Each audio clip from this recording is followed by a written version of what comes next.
love that loading screen so much. It is so cool looking.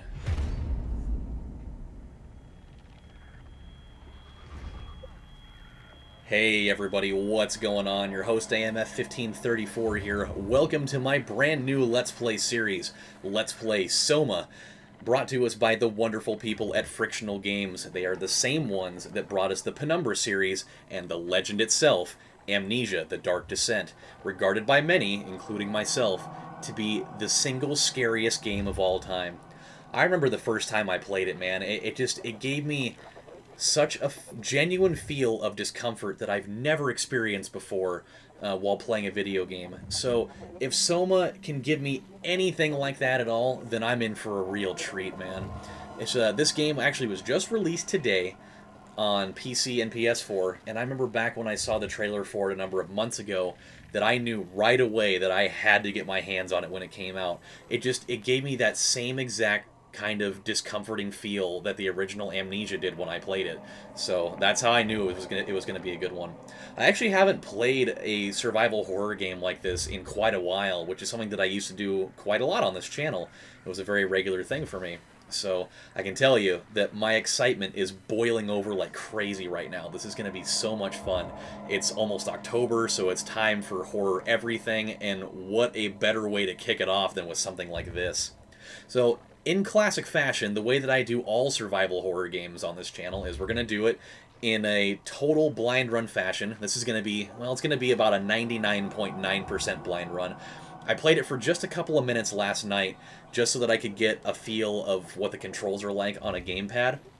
Normally, the way that I do games like this on PC is I usually do the keyboard-mouse combo, but because I got a new keyboard that has insanely loud keys, I didn't want to ruin the experience for both myself and you guys with having to put up with hearing this the entire series. You know, those keys are really loud, so I figured it would do both myself and you guys a service by playing it with a gamepad where the buttons and the joysticks and everything are much, much quieter. So I think it'll be cool. One more thing before we get this started up is I want to tell you guys about something that I found out last night. I was kind of searching around in Steam's Common Files folder, and I went into the SOMA folder, and I'll post the picture for you. I saw in the SOMA folder there was this really big password-protected, probably about 790 megabyte encrypted folder called _supersecret.rar, and I have no idea what's in it because it's password-protected. And so color me intrigued with that, by the way. I've never seen anything like that before. I don't know if that's something that Frictional does with all their games, but when I saw that, I was like, man, I really want to know what's in there. So my thought is, I wonder if when we play through the entire game, if at the end it'll provide us with the password to that folder to figure out what's in it. So for those of you, if you guys have already cracked what's in it, don't tell me. I want to find out at the end of the series. So now that we've got that out of the way, grab your popcorn, throw on your noise-canceling headphones, and let's get down to business, my friends. By the way, this opening cutscene is a trip. And pretty much right after that is when this will become a true blind run for me.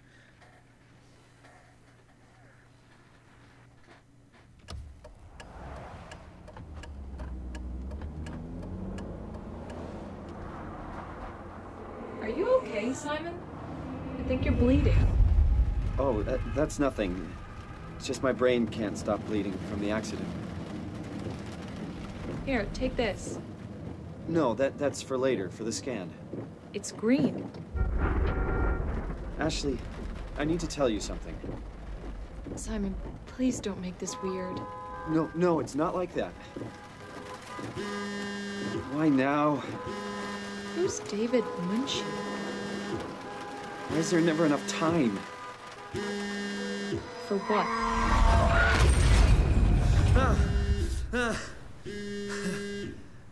Christ.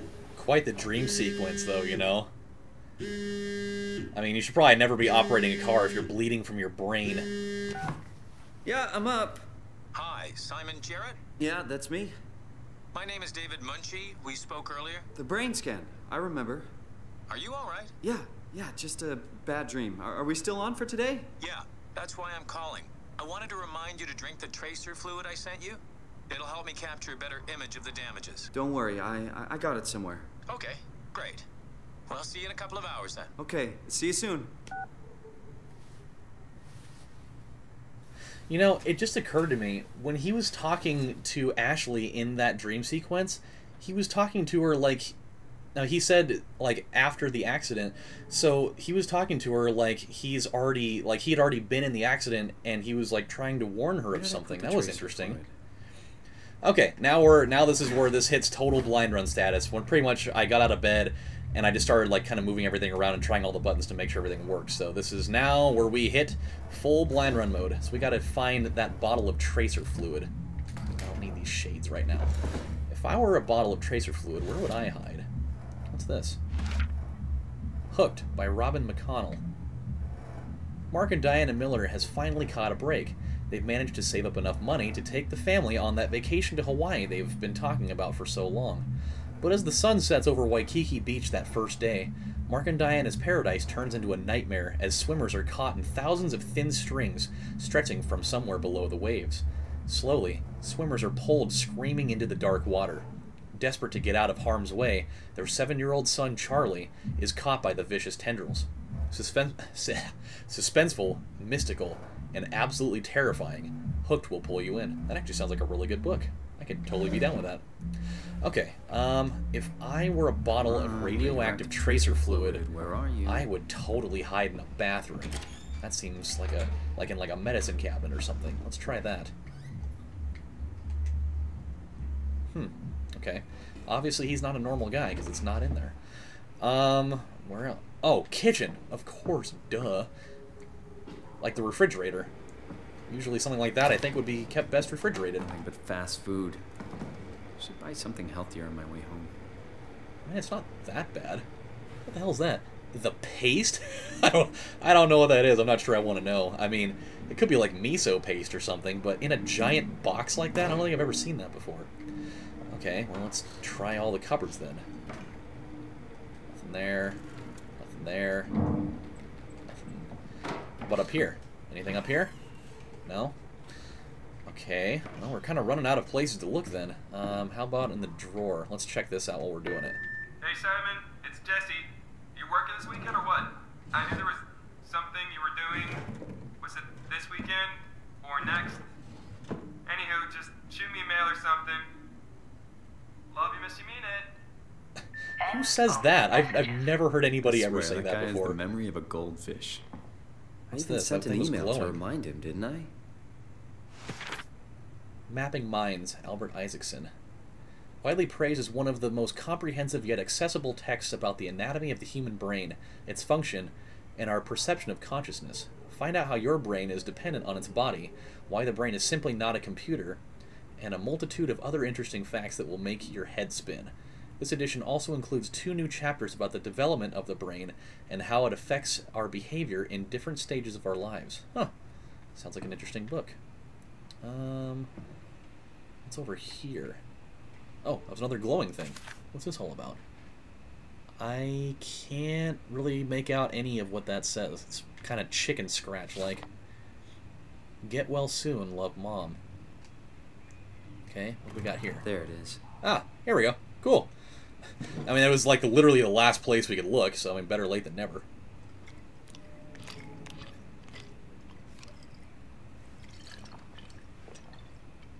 Feels like milk, but the taste, it's like sucking on a penny.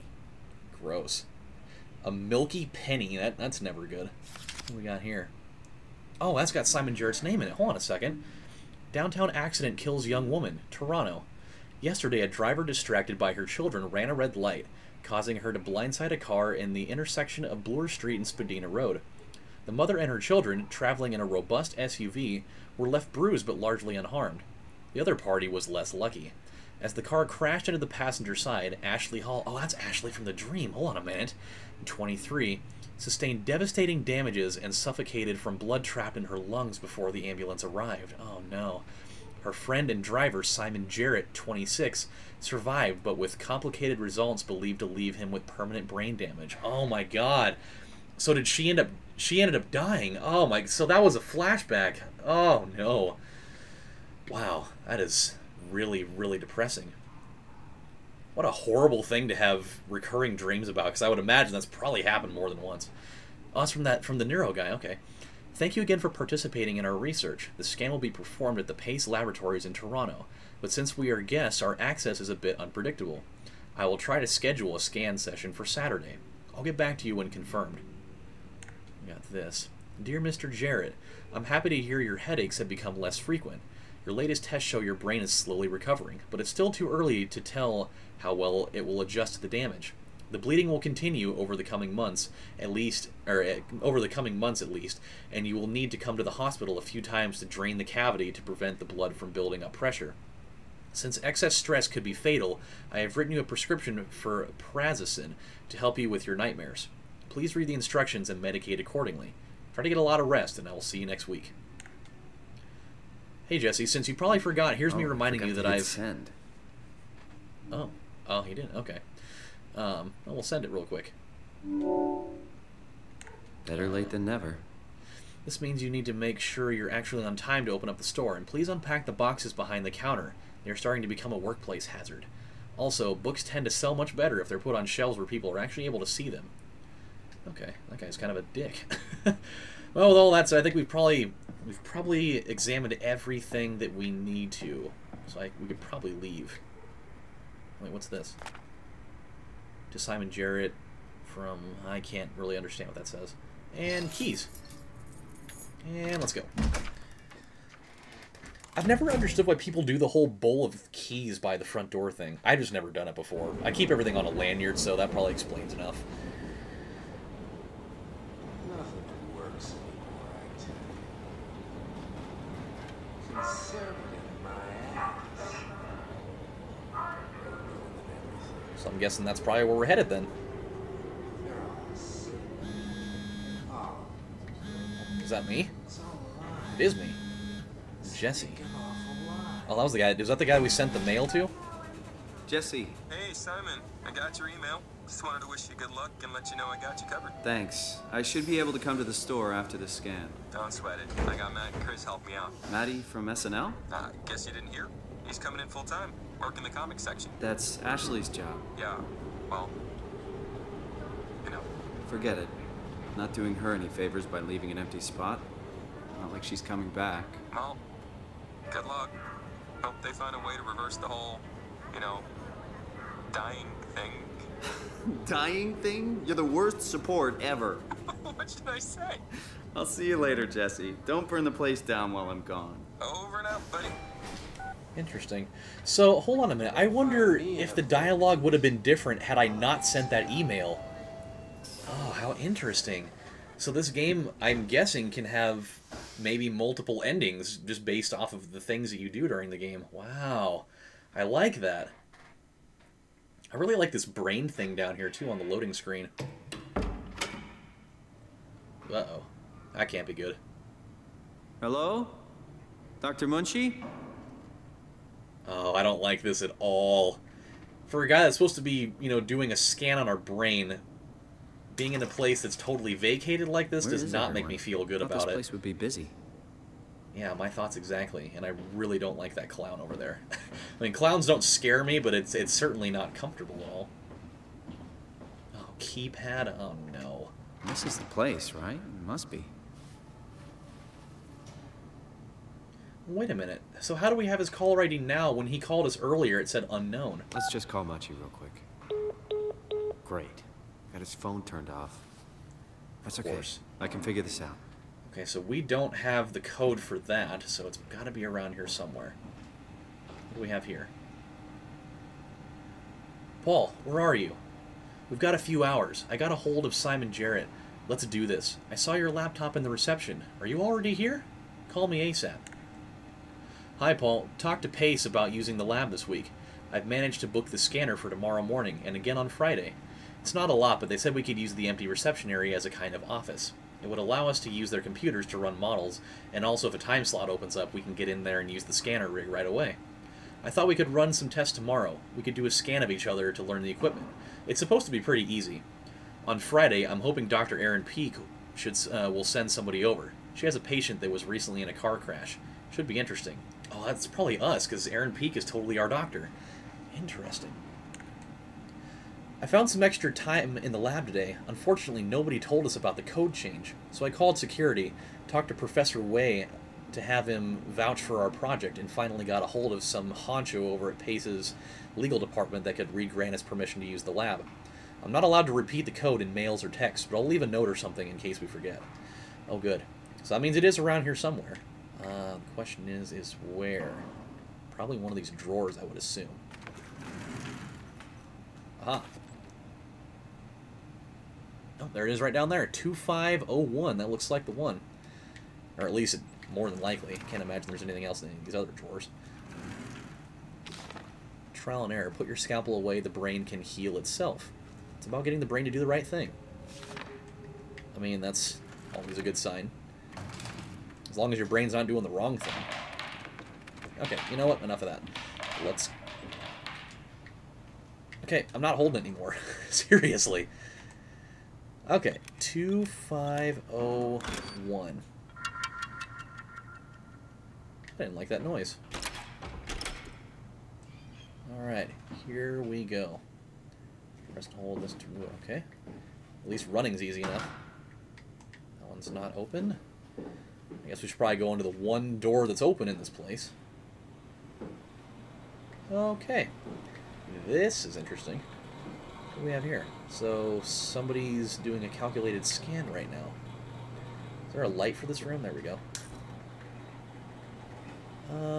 So what do we have here?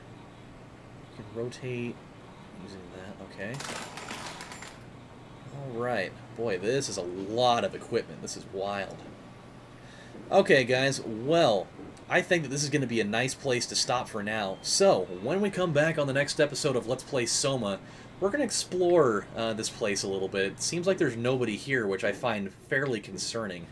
So, we'll explore this room a little bit more. And I hope that you guys decide to stick around for this. This is going to be great. I can already kind of feel the tension building up a little bit. So, this has been your host, AMF1534, saying thank you guys for watching, and I'll see you next time. Take care, everybody. Bye.